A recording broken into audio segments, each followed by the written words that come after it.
I didn't know we had her. It was cold outside. It was dark. It's horrible.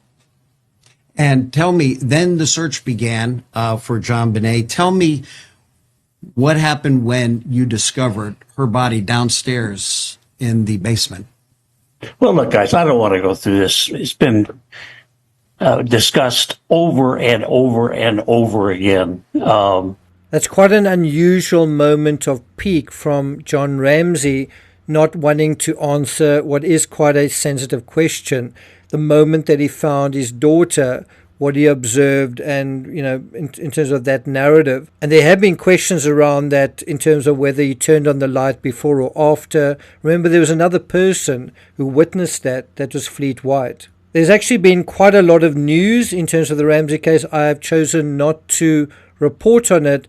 And in this analysis, I'm going to instead be dealing with something very different. 20 pictures, 20 questions. This will probably be part 1 to it. But we're going to start off by dealing with something that I think so many people get wrong, and so many people don't even realize they're making this mistake, which is to know that you're asking the right question. And asking the right question is really also about knowing the case very well. It's no good asking a question in terms of ignorance. And in that respect, we'll be referring to Chief James Kolar's questions at the latest CrimeCon, which raises another question: are these the most important questions to ask? I got nightmares in my head, I fear thoughts build up until I can't. My mind fills up into a creature, and it haunts me somewhere much deeper. I got nightmares in my head, I fear. In the Ramsey case, getting the right answers is also about asking the right questions. Most people in this case probably don't know when they are asking the wrong question or the right question the wrong way. And this is just one example. Any question with the garrote in it is probably the wrong question. Let me ask you a question before I explain what I mean. What do you think I mean when I say any question involving the term garrote is the wrong question? There's a scene in the movie I, Robot where a program only delivers when the right question is asked. Is there something you want to say to me? I'm sorry. My responses are limited. You must ask the right questions. Why would you kill yourself? It's the right question. In that respect, I want to draw your attention to what I've been told were Detective James Kolar's questions to John Ramsey at a previous CrimeCon. As far as I know, Kolar never got to ask John these questions. We'll deal with the first one right now and the final 4 at the end of this episode. Well, more likely the end of this analysis. But before we get to that, if you haven't subscribed to the channel, please do. Have a look at this review, one of the latest reviews for Christmas Star. If you're interested in buying Christmas Star, I'll put a link to it in the description. If you're finding this analysis worthwhile, please do hit the thanks button. And by the way, it is my birthday today, hint, hint. And let's get started. So a few questions to ask John Ramsey. These are from James Kolar. Number 1, why did the grand jury indict John and Patsy even though their detective, Lou Smith, and FBI profiler John Douglas appeared before the grand jury and gave evidence of an intruder? Now, what I find quite weird about that is that's something that I've actually brought up relatively recently. So this first question is, I think, one that cuts to the heart of this case. And I can't help wondering whether Kolar got the idea from me or vice versa, or perhaps it's a case of great minds think alike. Why? Because this is the right question. Revolution. Whose revolution? That, detective, is the right question. The grand jury heard 13 months of testimony, unusually from experts on both sides.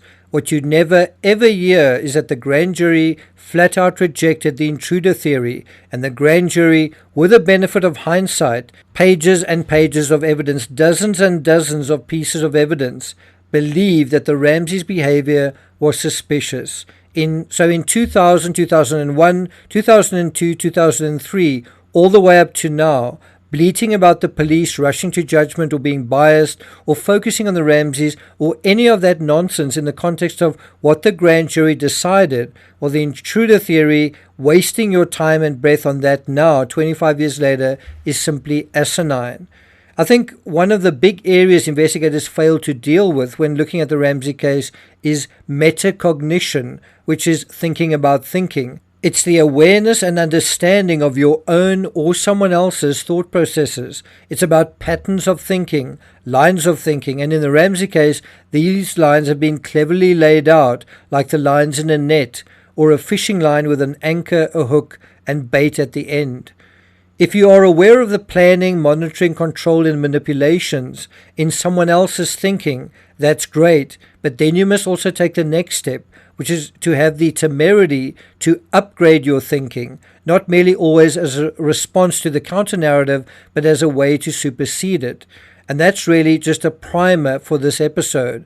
What we're going to do now is think in a way we seldom do in this case, which is think visually.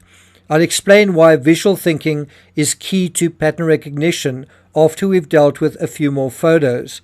Now, have a look at this image. This is a screen grab from a video of JonBenet's body being removed from the house.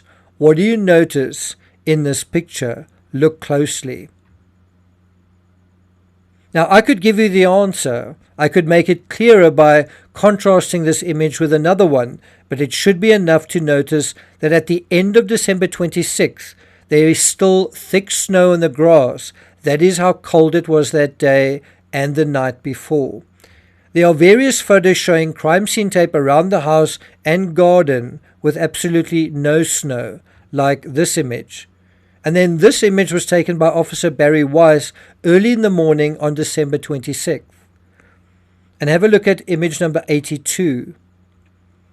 In this image, do you notice a line on the far left and another terminating above the trunk of the vehicle?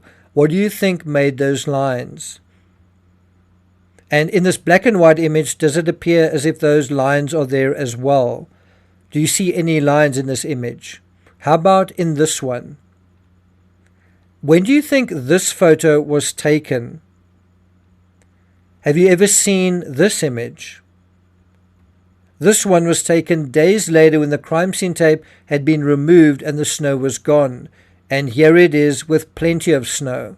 And you can see just from this small collection of photos that you can create bias and mislead and manipulate people just by showing whichever image you choose to and providing the context that you choose to as well. Speaking of which, have you ever seen this image? It's crime scene photo number 93. And have a look at these images as well. After showing you all of these images, we should really go back to the original image where JonBenet has been taken out of her home. How on earth can you make the claim that there was no snow when you can clearly see in the context of JonBenet being literally taken out of her home, there is snow on the ground? It's a pretty incredible, a pretty brazen claim to state that, wouldn't you say? And consider how for so many years people have been asking the wrong question or the right question in the wrong way, just in terms of the snow narrative. In any event, I'm not going to take it further than that, but we will be examining this particular area, one of the most underrated areas of the Ramsey case, in more detail. So look out for that. Thank you for listening, and I'll see you guys next time.